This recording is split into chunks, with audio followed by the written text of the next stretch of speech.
పంచగుణాలు, పంచతత్వాలు, పంచ జ్ఞానేంద్రియాలు, పంచ కర్మేంద్రియాలు. ఈ మధ్యలో వాటిని అనుసంధానం చేస్తూ పంచభూతాలు, లాస్ట్కి పంచభూతాలు వస్తాయి. ఇది ఉంటాయి కదా 4 తత్వాలు, అది బుద్ధి, అహంకారం, ఇవన్నీ కూడా ఒక ప్యాకేజ్ కింద వస్తాయి. మొత్తం 25 తత్వాలు అంటారు. తత్వాలు ప్యాకేజ్ కిందకి వస్తాయి.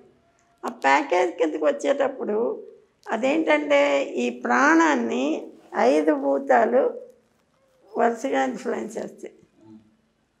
సో మీకు ప్రాణం నిలబడటానికి, ప్రాణం బాగుండటానికి, ప్రాణం అటు ఇటు అవ్వకుండా ఉండటానికి పంచభూతాలు అనేది చాలా ఇంపార్టెంట్.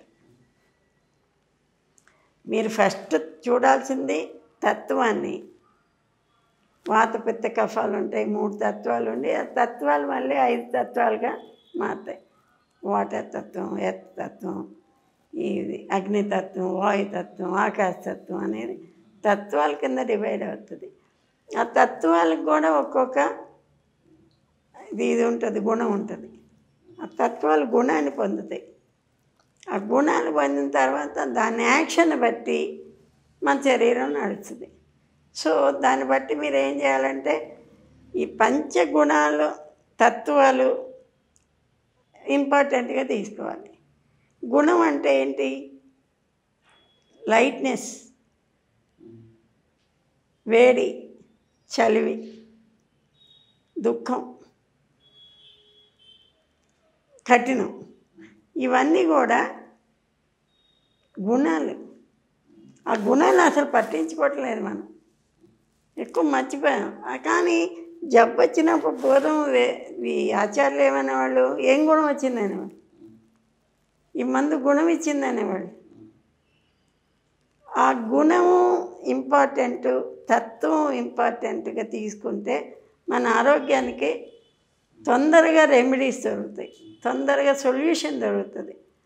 తర్వాత ఏంటంటే ఈ ఆయుర్వేదం ఔషధానికి కూడా ప్రతి దానికి సృష్టిలో 5 తత్వాలు ఉన్నాయి. ఏది? గుణము, వీర్యం అంటే శక్తి కావాల్సి ఉంటుంది. దానికి గుణం ఏంటంటే ప్రత్యేకంగా ఉంటుంది. ఆ చెట్టులో దాని గుణం బట్టి ఔషధం ఉంటుంది. వీర్యం ఉంటుంది. విపాకం అంటే కెటలిస్ట్. మనం ఇది తిన్నామంటే ఇంకోటి తింటేనే మనకు అరుగుతుంది, దాన్ని కెటలిస్ట్ అంటారు. దానికి సమానంగా అదే పనిచేయదు. ఇప్పుడు నిమ్మకాయ పచ్చడి ఉంది, పెరుగన్నంతో తింటాం, అది అరగదు, కానీ అన్నాన్ని అరిగిస్తుంది. అలాగే కెటలిస్ట్ అంటారు. అనుపానం అంటారు దాంట్లో తెలుగులో. అనుపానం అంటే అది మనకి కావాల్సిన పదార్థాన్ని, ఇప్పుడు కెమిస్ట్రీలో ఉంటుంది కెటలిస్ట్. ఈ రెండింటిని కలుపుతాగా అది విడిగానే ఉంటుంది. ఆ 2 కలవు ఇది లేకపోతే. అలాగా కెటలిస్ట్ ఉంటుంది అదే. తర్వాత ఏంటంటే వీర్యము, విపాకము, ప్రభావము. తర్వాత గుణము, వీర్యము, విపాకము, ప్రభావం. ప్రభావం అంటే దాని లోపల ఉండదు, బయట ఉంటుంది. రేడియేషన్ అంటారు. ఇప్పుడు ఉసిరి చెట్టు, అదే తులసి చెట్టు ఉంది. ఆ తులసి చెట్టు ప్రదక్షిణతో ఎక్కువ ఉంటుంది, తులసి అంటే ఏముండదు, తింటే ఏముండదు. రావి చెట్టు ఉంది. రావి చెట్టు ప్రదక్షిణతో ఎక్కువ ప్రభావం ఉంటుంది. రావి చెట్లు ఏముండదు తినటానికి. దేవతా వృక్షాలన్నీ ఉన్నాయి. ఉసిరి, ఏదంటే మోదుగ, ఇవన్నీ వాటి ప్రభావం అనేది ప్రదక్షిణలో బయట ఉంటుంది, దాని రేడియేషన్లో ఉంటుంది.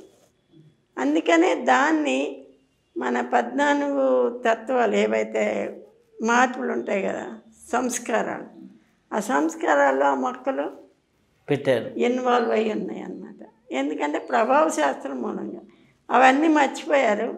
ఆ గుళ్ళో ఏదో ఒక మొక్క బతుకుంటే ఆ మొక్కని గుళ్ళో ఉంచారు, దాన్ని ప్రదక్షిణ చేస్తున్నారు. ప్రదక్షిణ అనేది అంటే మన ప్రభావానికి తీసుకునేది ఎఫెక్ట్. ఆ చెట్లన్నీ పోయినాయి, వాటి ఇన్ఫర్మేషన్ పోయింది, ఆ ప్రభావం శాస్త్రం పోయింది, అన్నీ ఫిజికల్గా వచ్చేసినాయి. ఇప్పుడు పంచభూత లింగాలు ఉన్నాయి